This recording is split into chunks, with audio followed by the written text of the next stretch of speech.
Olá e bem-vindos ao meu canal do YouTube, mais uma vez. Hoje temos o caso de Tia Sharp, um caso que na verdade é do Reino Unido. E por quê? Como estamos próximos da semana de casos latino-americanos, decidi me distanciar um pouco da América Latina. Antes de começar com os 7 dias de casos diferentes, igualmente 7 dias, digo no geral, ou seja, vão ser 7 casos latino-americanos que vocês me recomendaram. Mas pode ser que não sejam um seguido do outro, porque exigem muita edição, muita preparação, então pode ser que não sejam seguidos, mas vou tentar fazer o mais seguido possível. Não tenho mais o que explicar. No i, acima na tela, vocês podem ver o resto dos meus casos. Abaixo vocês encontram minhas redes sociais, caso queiram me seguir. Vamos começar.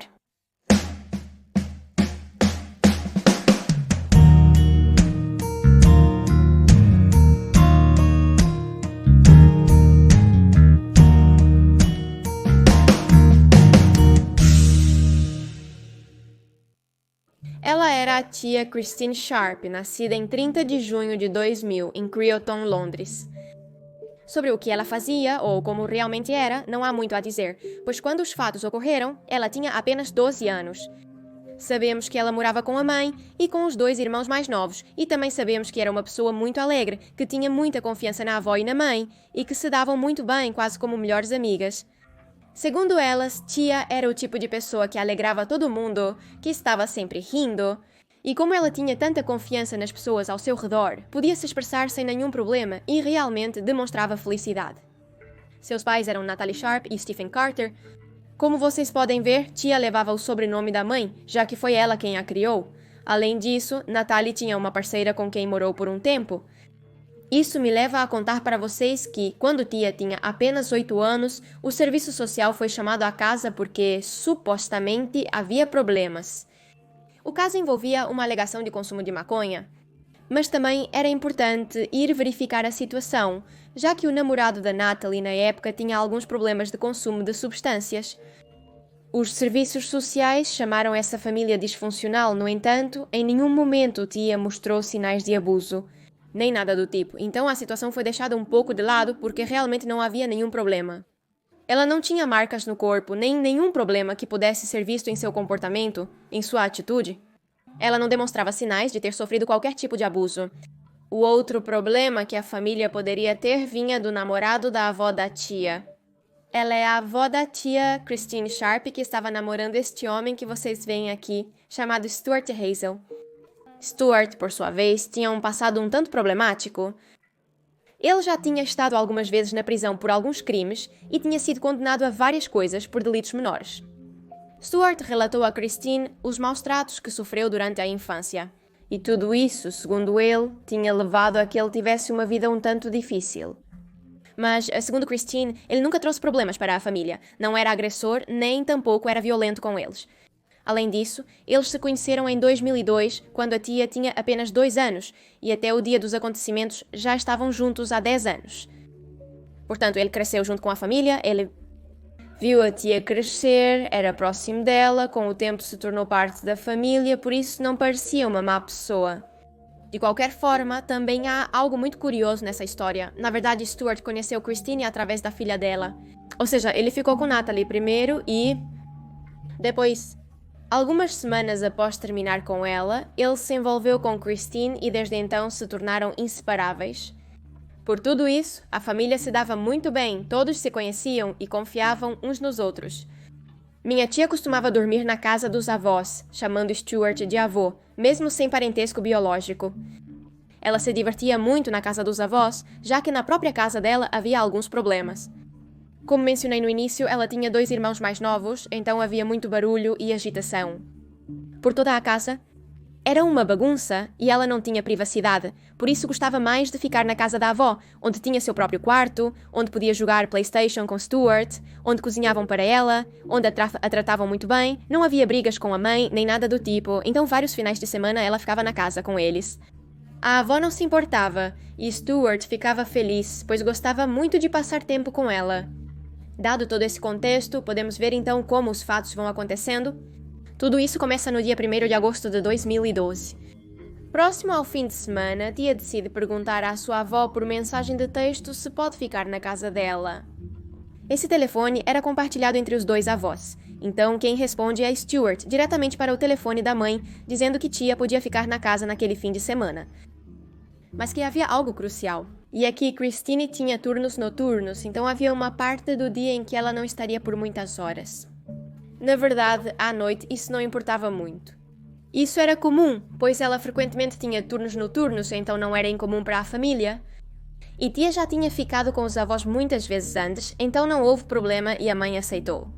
No dia seguinte, 2 de agosto, Natalie acompanhou a filha até o transporte, onde a deixou, para que depois os avós a buscassem. Ao chegar em Addington, onde estava a casa, Stuart resolveu levá-la para fazer compras para o fim de semana. E depois eles vão almoçar juntos. Tudo parecia estar indo muito bem e, à tarde, Natalie liga para a casa dos avós para perguntar como estava tudo. Stuart conta a ela que eles se divertiram e saíram para comer. E, além disso, ela ouvia ao fundo as risadas da tia brincando no PlayStation atrás. Então a mãe ficou totalmente serena, ciente de que ela chegou bem em casa e tudo corria conforme o planejado. O problema só veio no dia 3 de agosto, no dia seguinte, quando Christine voltou do trabalho. Ela chega em casa um pouco depois do meio-dia e percebe que tia não está lá. Então ela pergunta a Stuart o que estava acontecendo. Ele responde que tia tinha saído com uma amiga para um shopping comprar algumas coisas e que ela voltaria, que ela tinha saído. Depois do meio-dia, esperaram por ela, mas não voltava. O anoitecer chegou e ela não dava notícias, não atendia o telefone, nem respondia às mensagens. Então, Christine decidiu ligar para Natalie para perguntar se ela tinha visto, se sabia de algo, se estava com ela e Natalie. Na verdade, ela não sabia de nada, nem que ia sair com uma amiga para fazer compras. Ela desconhecia totalmente a situação. Então, eles percebem que ninguém sabia onde ela estava e, por isso, os três começam a procurá-la. Ambos se juntam e vão de carro procurá-la pelo bairro para ver se talvez ela estivesse por ali sem bateria. Talvez houvesse ocorrido um acidente, mas não a acharam. Então eles decidem ir à polícia registrar o boletim de ocorrência. A questão é que, uma vez que chegam à polícia, eles percebem que a última pessoa a vê-la foi Stuart. E ele não tinha o melhor histórico, então ele foi uma das primeiras pessoas de interesse nesse caso. No entanto, há algo mais que aconteceu nesse período, e foi perguntado aos vizinhos se eles a tinham visto, e um deles respondeu que sim, que ao meio-dia a viu sair e que tinha certeza de que era a tia. Então, eles não duvidaram muito de Stuart naquele momento e decidiram revistar a casa. Sem procurar por algo extremamente suspeito, apenas buscando alguma pista sobre onde ela poderia estar. Dentro da casa, descobriram que o telefone da tia ainda estava lá, o que é bastante estranho, considerando que ela iria se encontrar com uma amiga. Além disso, ela era muito jovem e provavelmente tinha esse telefone para emergências e comunicação, então seria estranho se ela o deixasse para trás sem motivo. No entanto, o celular não continha pistas extras sobre o ocorrido. Não havia mensagens indicando com qual amiga ela estava. Realmente, eles não tinham nada com o que pudessem começar a investigar. Então, a família se dedica, nos dias seguintes, a procurá-la, a usar camisetas com o rosto dela, a fazer faixas e cartazes. Qualquer coisa que pudesse chamar atenção para o rosto dela, para que quem a tivesse visto informasse seu paradeiro. É então que muitas pessoas começam a divulgar o caso. A mídia começa a divulgar o caso da tia Sharp, começam a procurá-la por toda a parte. Várias pessoas contatam a família e a polícia informando que a tinham visto. Apesar dos supostos avistamentos, nenhum era da tia garantia, assim várias coisas ocorrem. A família vai à televisão para falar, o tio também vai desesperado tentar fazer com que alguém forneça informações, mas nada disso realmente funciona. No entanto, havia algo muito estranho, e é o fato de que a tia não aparecia em nenhuma câmara de segurança. De acordo com Stuart, ela havia ido a um shopping com muitas lojas com câmeras, mas não aparecia em nenhuma delas. Ela não aparecia nas câmeras de transportes públicos, como se nunca tivesse saído. E é então que a polícia começa a desconfiar um pouco mais de Stuart, tentando descobrir se ele tinha algo a ver com todo esse caso. Por sua vez, Stuart se sentiu muito atacado, então o que ele decidiu fazer foi ir à mídia para dar uma entrevista. Para falar sobre tia, sobre o comportamento dela, sobre o momento em que ela desapareceu e para falar um pouco sobre a maneira como ele via a situação. Isso ocorre em 9 de agosto, 6 dias após o desaparecimento de tia. Ele conclui a entrevista e vai embora normalmente, como se nada tivesse ocorrido, querendo ter esclarecido a situação por completo. No entanto, a polícia, os investigadores que assistiram a isso, decidiram trazer algumas pessoas para analisar os gestos de Stuart. Durante essa entrevista, é então que alguns detalhes sobre o comportamento dele vêm à tona, que são um pouco estranhos. Primeiramente, ele não parecia estar contando a história de algo triste ou de algo que o deixava desconcertado, mas sim parecia animado, contando uma história ensaiada como se fosse um conto. Ele não parecia triste, digamos, mas além disso incluía detalhes que não tinham nada a ver com a história, detalhes que não importavam para ninguém, que eram mínimos.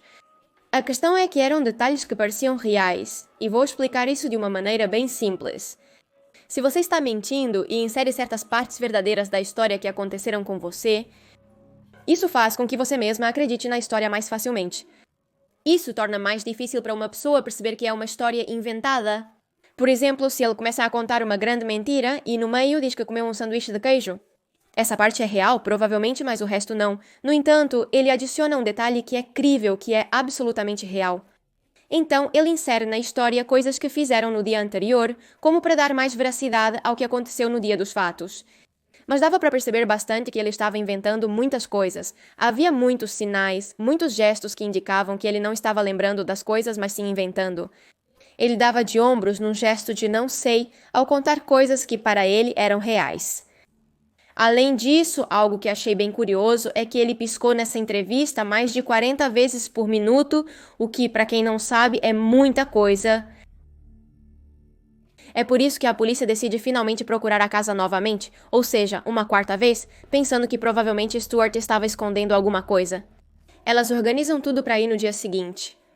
Elas queriam ir com uma equipe forense para examinar fluidos, verificar se houve briga e se havia algo escondido na casa. E Stuart, até aquele momento, parecia lidar com as coisas de forma normal. Foi então no dia 10 de agosto que ele acordou e disse para Christine que iria buscar algo lá fora e que já voltava, mas nunca voltou, Christine. Então, naquela manhã, antes da polícia chegar, ela acorda e começa a notar um cheiro bem estranho, um cheiro ruim. Ela não conseguia determinar a origem do cheiro, vasculhou todos os cantos da casa. Por um momento, ela achou que talvez viesse do banheiro, do ralo, de algum cano. Ela sentia um cheiro de algo apodrecendo, mas não conseguia identificar a origem. Então, quando a equipe forense chega, ela conta sobre o cheiro e eles começam a suspeitar que definitivamente havia algo dentro da casa. Acontece que, graças à equipe de especialistas que chegou, eles conseguiram perceber que o cheiro vinha de cima e conseguiram acessar esse lugar, que era o sótão. Acontece que, ao lado do telhado, dentro do sótão cheio de materiais de construção, cheio de terra e ao lado do tanque de água, havia uma bolsa. Dentro da bolsa havia um cobertor, e dentro do cobertor estava o corpo da tia Sharp. Ao lado do corpo também havia outras bolsas que continham objetos que poderiam identificá-la, e o estado do corpo não era bom. Lembremos, ao lado do tanque de água, em um sótão que nunca é visitado, há muita umidade. Definitivamente não é um bom lugar para esconder algo em decomposição. Além disso, o corpo estava sem roupa e as roupas estavam em outro saco. As primeiras pessoas de interesse, claro, foram os avós da tia, porque eram justamente os donos da casa. Eram eles que estavam com ela e eram responsáveis por cuidar dela. No entanto, Christine não sabia absolutamente nada do que estava acontecendo. E eu digo isso completamente sério. Não é só que ela não sabia que o corpo da neta estava na casa, mas também não sabia sobre o comportamento de Stuart. Ela não sabia. Vale lembrar que ficou uma década com essa pessoa. E, segundo ela, embora soubesse que ele tinha um passado estranho e que também era um pouco alcoólatra, não fazia ideia do que ele era capaz. Então, é claro que durante alguns dias também a mantiveram sob vigilância. Por um período, ela ficou impossibilitada de visitar as crianças e a maior parte da família. Ela não podia se afastar muito da polícia, pois eles queriam verificar se ela estava envolvida no caso. E também ela foi interrogada para saber se tinha ideia de como as coisas tinham acontecido. Porém, após alguns dias analisando o caso, notaram que ela não tinha envolvimento nem conhecimento da situação. Mas, por outro lado, Stuart estava desaparecido e fugindo da lei. A última vez que ele tinha sido visto naquele momento foi em um trem a caminho de Londres. Felizmente, graças à quantidade de câmeras de segurança que havia, foi possível rastreá-lo facilmente. O dono de uma loja ligou para a polícia informando que Stuart esteve com ele pedindo vodka e pedindo ajuda para encontrar sua neta. Porém, não conseguiu detê-lo e quando a polícia chegou, ele já tinha ido embora.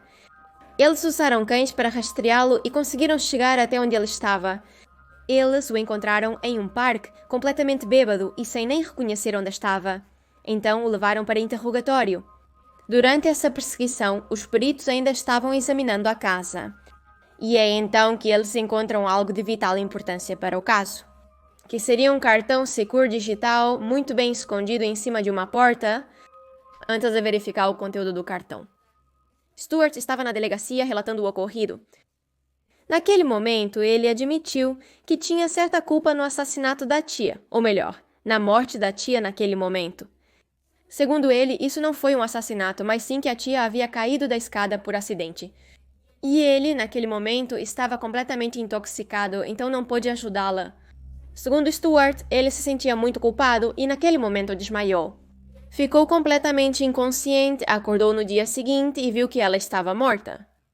Então, em vez de enfrentar a culpa, em vez de contar o que tinha acontecido para a mãe, para a tia e para a avó, ela decide, na verdade, despi-la, esconder seu corpo em um saco e deixá-la no sótão, o que faz absolutamente todo sentido.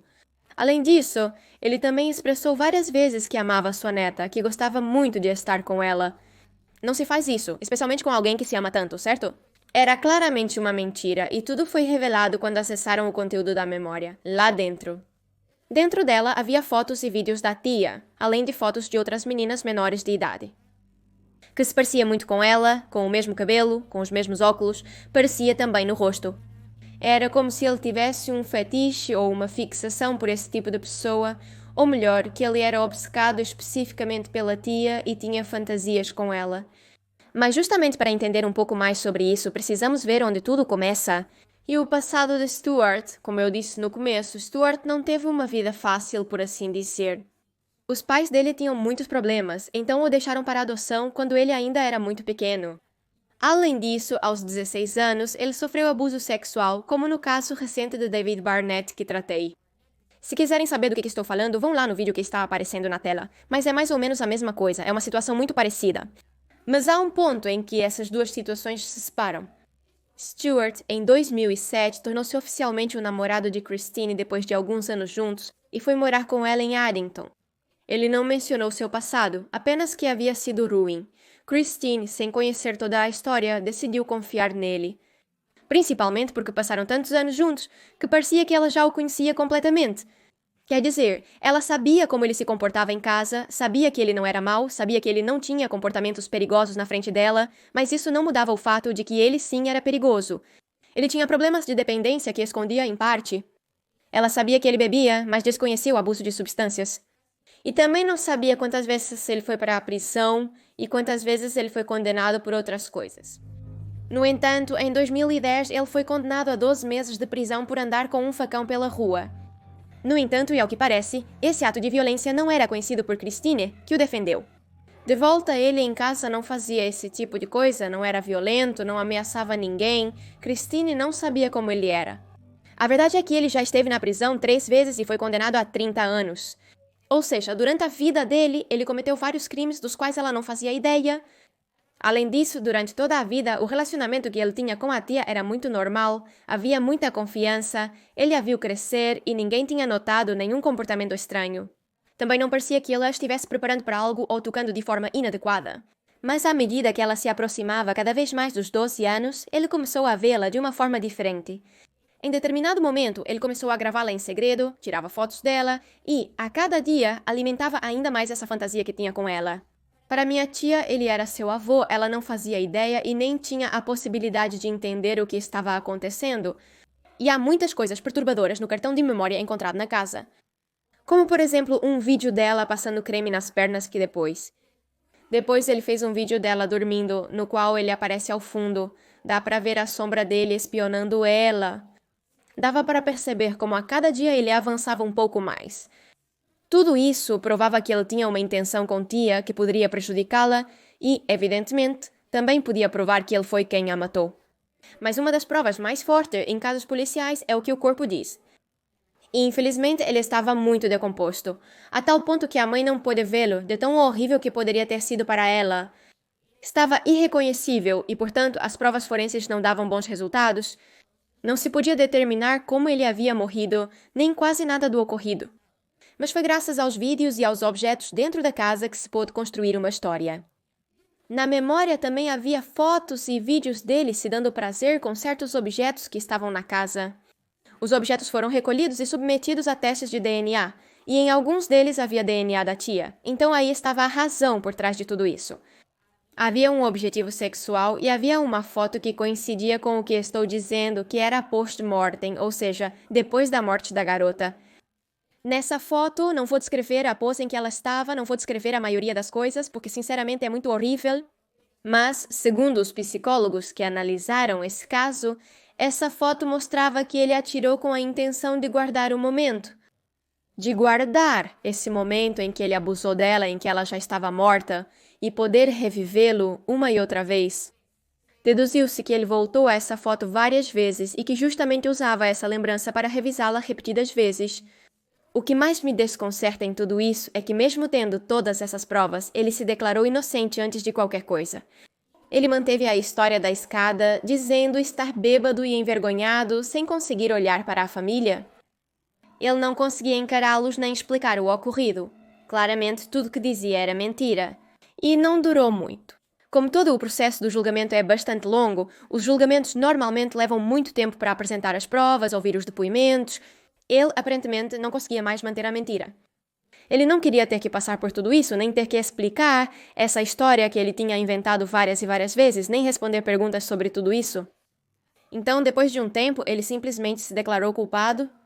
O problema disso é que ele não disse exatamente o que tinha acontecido, simplesmente disse que tinha feito. Portanto, só se pode especular sobre o que o levou a fazer tudo isso. É incerto se foi algo planejado ou uma fantasia repentina que explodiu. Mas o que se especula é que provavelmente ela o rejeitou naquele dia, que ele quis realizar sua fantasia e ela se recusou.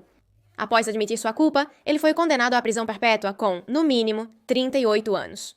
O que quer dizer que talvez aos 70 anos ele seja libertado. No entanto, é possível que ele nunca seja libertado, já que alguém teria que revisar o caso e... Achar que ele pode estar em liberdade? Sinceramente, não acho que ele possa, simplesmente porque já tinha um histórico anterior muito longo e, de repente, explodiu nisso. Não acredito que ele esteja apto para a sociedade, nem agora, nem em um futuro próximo ou distante. Durante a parte do julgamento, toda a família da tia se reuniu para poder presenciar o momento em que ele fosse condenado. O pai da tia... Particularmente, ele pediu à imprensa. Ele queria de qualquer jeito que esse homem fosse condenado à morte, no dia da condenação, ou seja, no dia seguinte. Ele pediu isso quando ele foi condenado à prisão perpétua. Você pode ver essa imagem aqui que é meio que uma celebração e ao mesmo tempo uma reclamação por não ter sido pena de morte. Além disso, o vizinho que disse que a tinha visto também foi condenado a 5 anos de prisão porque deu informações falsas para a polícia. E eles poderiam ter descoberto tudo isso muito antes. No mesmo dia em que perguntaram aos vizinhos, ele poderia ter dito que não a viu. Não sabemos por que ele fez isso. E o caso poderia ter terminado ali, determinando o que tinha acontecido com o corpo muito mais cedo e podendo entregar o corpo sem decomposição para a família, acabou causando todo um problema. Então, 5 anos de prisão para o vizinho que deu informações falsas que não sabemos por quê. Por outro lado, também quero falar sobre o passado dessa pessoa. Há algo muito parecido com o caso de David Barnett, que foi exatamente como aconteceu. E a verdade de tudo isso é que eu poderia sentar aqui e tentar defender essa pessoa com base no seu passado, em como ela cresceu, e é aqui que podemos ver exatamente as diferenças sobre como cada pessoa lida com isso, como cada pessoa vive com o que aconteceu com ela. No caso de David Barnett, que mencionei antes, ele também cresceu sofrendo muitos abusos. Ele cresceu procurando famílias que o aceitassem. E acabou matando seus 2 avós adotivos porque seu pai adotivo o abusou sexualmente, fazendo-o explodir. No entanto, ele nunca teve atitudes de predador sexual. Ele jamais fez nada com nenhuma outra criança. Ele não maltratava a parceira com quem teve um filho, apenas não sabia se comportar adequadamente em sua cidade. Ele tinha alguns problemas com o álcool, mas não maltratou ninguém até que aconteceu isso de ele matar os avós em uma explosão de raiva. No caso de Stuart Hazel, definitivamente acho que ele não poderia estar em sua cidade. Há uma grande diferença. A partir do que aconteceu com ele na vida, ele decidiu se voltar para o crime, preferiu roubar, ser violento em público e até abusou de uma criança. Era uma pré-adolescente no momento em que ele a atacou. E, sinceramente, eu não tenho nem um pingo de empatia por aqueles que fazem qualquer coisa com uma criança, com um menor. Não consigo sentir empatia alguma pela situação passada dele. Embora tenham tentado mostrar no documentário que, bom, isso foi o que aconteceu com ele, que ele não teve uma vida boa. Como vocês podem ver, tenho dois exemplos completamente diferentes com o mesmo passado e em um deles. Ele nunca optou por ser um predador sexual e buscou ajuda ao longo da vida. Por outro lado, Stuart acabou abusando sexualmente de uma menina e a assassinou em seguida.